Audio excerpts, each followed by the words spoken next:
this graduation ceremony today.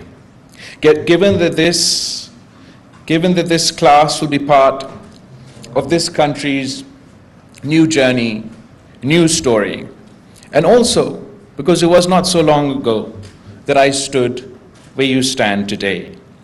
At the outset, I would like to congratulate the successful graduates who will be celebrating this most important rite of passage. I also want to take a moment to ask you all to pause and to think, not just about your future goals, but also what choices you make along the journey. The one thing I want to share with you as your guiding compass from one who's had to make big choices and take on big responsibilities from a young age is that never forget your core values and principles. There will be times when the path seems dim and many forks in the road will beckon. That'll be the time to define who you are. Every crisis, every challenge will be an opportunity to steer a course that aligns with the map of personal morality that you set for yourself, and everything else will fall into place slowly but surely. Do not forget, dear students, that we are the heirs of a rich and diverse civilization. We are the heirs of the ancient Indus Valley civilization. We are the heirs of Babul Islam, the gateway of Islam to Asia. We are the heirs of Muhammad Ali Jinnah, the founding father of our nation, who has a unique privilege to be amongst the very few who not only charted a course of their own history, but charted out the contours of this great country for us today. And as we stand here today, great changes, including climate stress, are challenging our nations, our communities, our planet. Apart from a sense of responsibility to history, because in all ages of transition, such values matter, equally important will be building an unwavering culture of service to the nation, to a broader community, and rising above the lure of ego. If you are able to keep working on those very basic guiding principles, your character will start assuming a luster of its own, where teamwork and integrity will follow naturally as the North Star of your career and professional journey. At this point, I would also like to congratulate the Fayaz Medical College for the very real progress that it has made in the past 7 years in terms of making a mark as a medical institution with high standing at the national and international level. The achievements speak for the dedication and untiring efforts and excellence of the FMC faculty, staff, support of the leadership of FMC and Air University. The contributions of Pakistan Air Force to the provision of quality healthcare services, not only to PAF personnel, but also to the public at large, are quite well known. Moreover, the nation is highly indebted to the role and services of all branches of the armed forces in terms of provision of medical relief during national disasters. Their participation in international disaster relief operations is well acknowledged internationally and is a valuable means of public diplomacy for Pakistan. I am confident that this tradition of service to the nation, of humanity at large, will further strengthened in times to come. Congratulations for this. Dear graduates, ladies and gentlemen, the international landscape continues to undergo profound changes, underpinned by evolving power dynamics, increasingly complex interplay between traditional and non-traditional foreign policy actors and interests. The conduct of diplomacy is increasingly being shaped by rapid interdependence, advancement in technology, unparalleled speed of information flow, and new mediums of human connectivity. Technological advancements are defining new frontiers for human interaction, including in the medical field. Since since I've had the opportunity to serve as your foreign minister, we have worked day and night towards the betterment of our relations with all international partners. Our foreign policy has been guided by national interests, pragmatism, and constructive engagement, amicably managing divergences and maximizing commonality of interest. Our focus is to emphasize on the areas in which we agree, rather than to obsess about the areas where we disagree. And it is a matter of great satisfaction that despite enormous challenges faced by Pakistan at the domestic, economic, and international fronts, we've been able to advance foreign policy interests of Pakistan. The recent achievements on the diplomatic front include Pakistan's exit from the FATF grey list, our key role in creating the Loss and Damage Fund at COP27 for countries impacted by climate change-related calamities, global recognition of Pakistan's leadership at G77 in China, as well as our stewardship of the OIC as chair of the Council of Foreign Ministers. The success of this policy is evident in the International Conference on Climate Resilient Pakistan held in Geneva, where the international community wholeheartedly came forward to partner with Pakistan through pledges beyond our expectations. And more than the pledges alone, it was a demonstration of Pakistan's resilience on the international stage. It was a response to all the naysayers who time and time again insist that Pakistan is isolated. When we gathered at the International Convention for Climate Resilient Pakistan, the entire international community stood shoulder to shoulder with Pakistan. From the United Nations Secretary General, from China to the United States, from the Middle East to the ASEAN region, all corners of the world stood shoulder to shoulder with Pakistan at our most testing, most difficult time. And not only is this a great source of strength for the people of Pakistan, not only is it a great source of motivation for the people of Pakistan, ये भी उन कुव्वतों को जो पाकिस्तान को धमकी देने की कोशिश करते हैं, जो पाकिस्तान को धमकी देने की कोशिश करते हैं, जो पाकिस्तान के बारे में कहते हैं कि हम आइसोलेटेड हैं, उनके लिए एक मुंह तोड़ जवाब था. And I look forward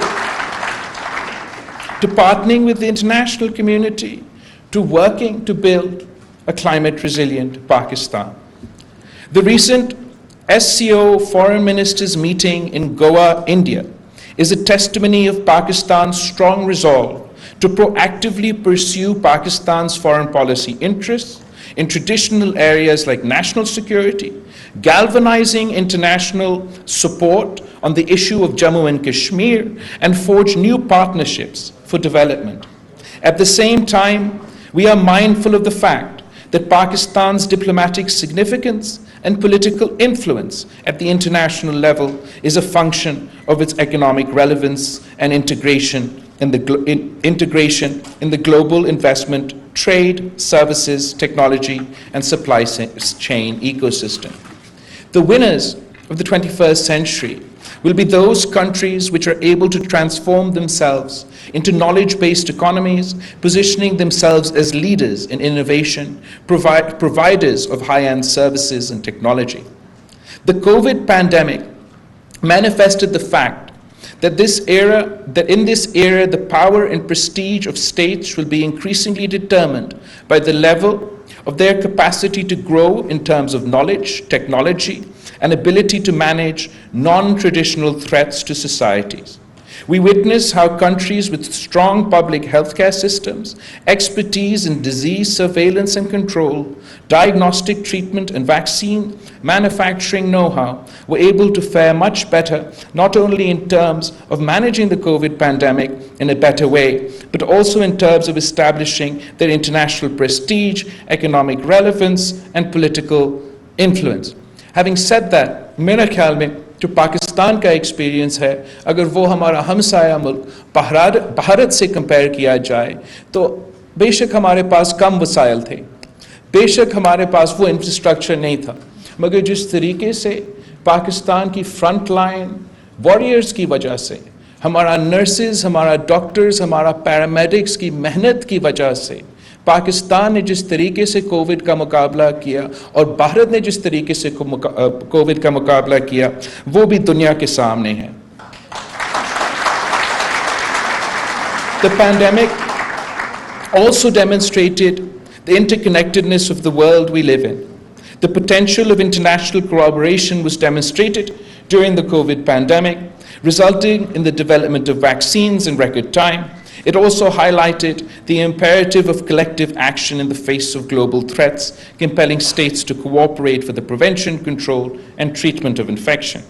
I therefore encourage our medical professions, our medical training institutions, and seats of learning to keep upgrading their skills in cutting-edge tools and technology to meet the latest international standards and practices in the medical field.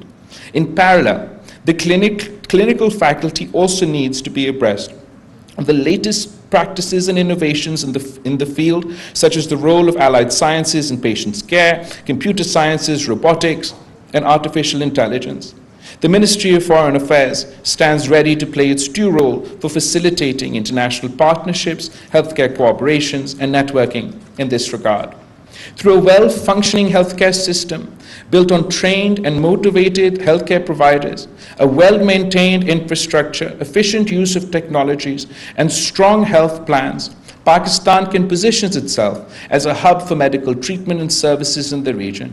This is one of the sure recipes for Pakistan to leapfrog stages of development and join the ranks of other knowledge-based economies which are reaping the benefit of their highly trained and qualified manpower. Export of high-end surgical and medical equipment and products and other avenues for Pakistan to qualify into the league of high technology exporters. To this end, industry and academia linkages need to be strengthened proactively. It is heartening to note that among the successful technology startups in Pakistan, several are working in the field of healthcare. I want to take advantage of this opportunity. اس لیے مجھے یہ موقع زیادہ تر نہیں ملتا ہے جہاں میں میڈیکل اسٹوڈنٹس سے, ڈاکٹرز سے اور ہیلتھ کیئر پروفیشنل سے مخاطب ہوں. اس لیے جب سے میں سیاست میں آیا ہوں, پاکستان میں سیاست کر رہا ہوں, میرا ایک ایریا آف انٹرسٹ آپ کا میڈیکل پروفیشن رہا ہے. اور میں ہمارا اب جب سے پاکستان واپس آئے, میرا کوشش یہ رہا ہے جہاں ہمیں موقع ملا ہے صوبہ سندھ میں کہ ایک فلسفی کی بنیاد پہ ہم تھوڑا سا صحت کے نظام میں بہتری لے کر آئے. اور دو سوچ تھے اس میں, ایک کہ میں نہیں چاہتا ہوں, میں نہیں سمجھتا ہوں کہ یہ that it is just کہ as a result of how wealthy you are, that should not be a barrier to access to health care. مجھے یہ بہت برا لگتا ہے کہ that your wealth is a deciding factor on whether you should live or die.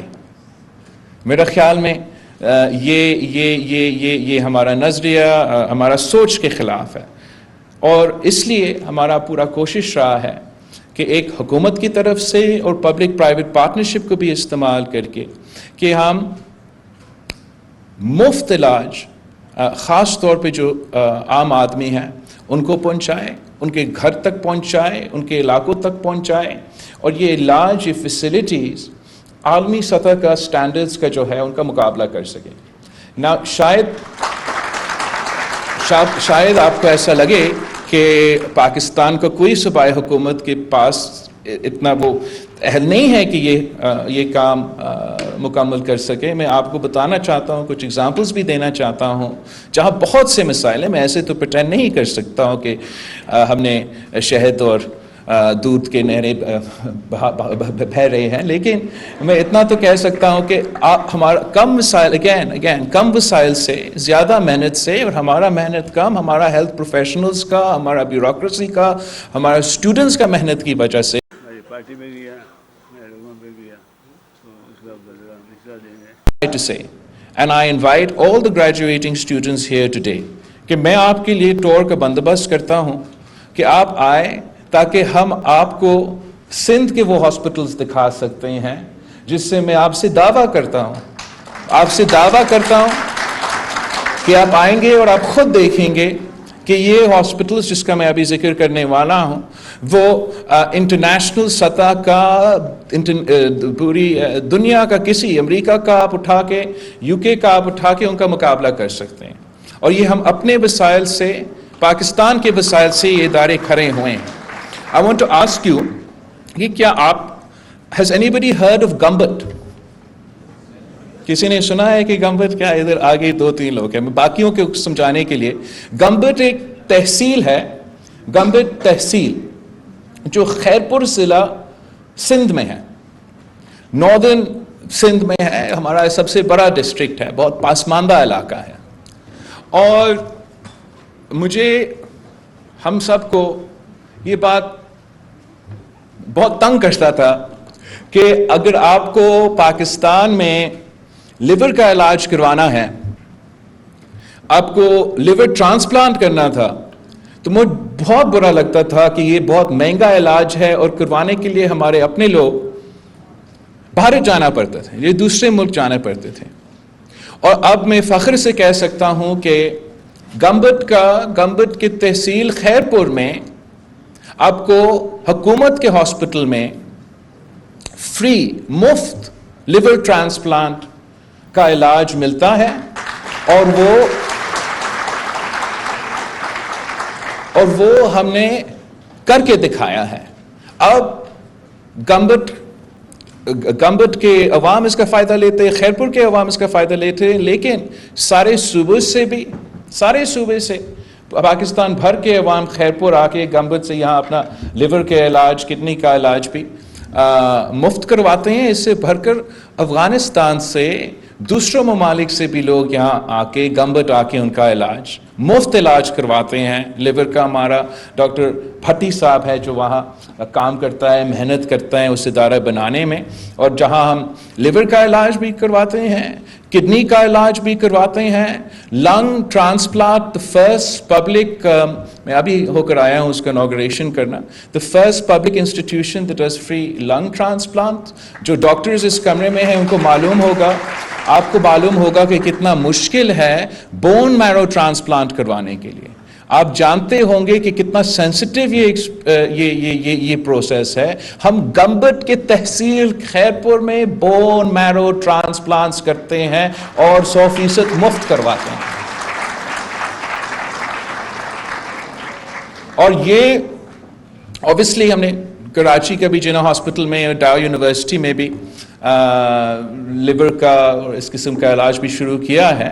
But it's a testament to what you can achieve, what the people of Pakistan can achieve with the right man in the right job and a little bit of support from the government. But it doesn't stop there. آپ نے national institute for کارڈیوویسکولر diseases کا سنا ہوگا نہیں؟ تو کراچی میں national institute for کارڈیوویسکولر diseases موجود ہے.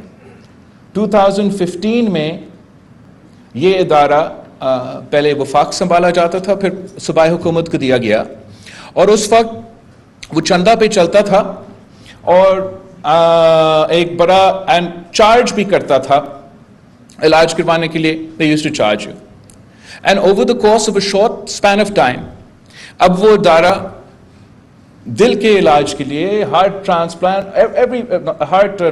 کیا ہارٹ اٹیک، جو بھی آپ کے دل کے whatever you would need as far as cardiovascular diseases، وہ علاج بھی کرواتے ہیں، مفت بھی کرواتے ہیں. اور وہ کراچی کا ایک ہاسپٹل اب دنیا کا سب سے بڑا ادارہ ہے ہارٹ پروسیجرز کے لیے، اور ساتھ ساتھ مفت علاج بھی ہیں. مگر I know because my father had a heart attack in 2005 and 6. تو مجھے پتہ چلا کہ اگر آپ کو 90 منٹس میں آپ کو دل کا وہ علاج نہیں ملتا ہارٹ اٹیک کا، تو آپ کو you have a high chance of fatality. تو ہم نے نہ صرف کراچی میں دنیا کا، آپ آ کے چیک کریں، سب سے بڑا NICVD کارڈیو ویسکولر انسٹیٹیوٹ کھڑا کیا ہے جو مفت علاج کرواتے ہیں، پھر سندھ کا ہر ڈسٹرکٹ میں ہم نے سیٹلائٹ ہاسپٹل کھولا ہے، وہاں بھی وہ دل کا مفت علاج کرواتے ہیں. اور اس طریقے سے یہ فیسلٹی، یہ سہولت جو انٹرنیشنل سٹینڈرڈز کا ہے، ہم نے عام آدمی کے گھر تک پہنچایا ہے. وہاں بھی ہمارا کہانی نہیں رکتا. سوری، SIUT کا ڈاکٹر ادیب رضوی کا آپ نے سنا ہوگا. اب پاکستان میں کا ایسا احساسہ ہے. نا اگین ڈاکٹر ادیب رضوی صاحب اپنا کام تو کر رہا تھا، محنت تو کر رہا تھا، مگر اپنا چیریٹی کے ساتھ صرف ایک لمیٹڈ آؤٹ ریچ تھا ان اداروں کے ساتھ.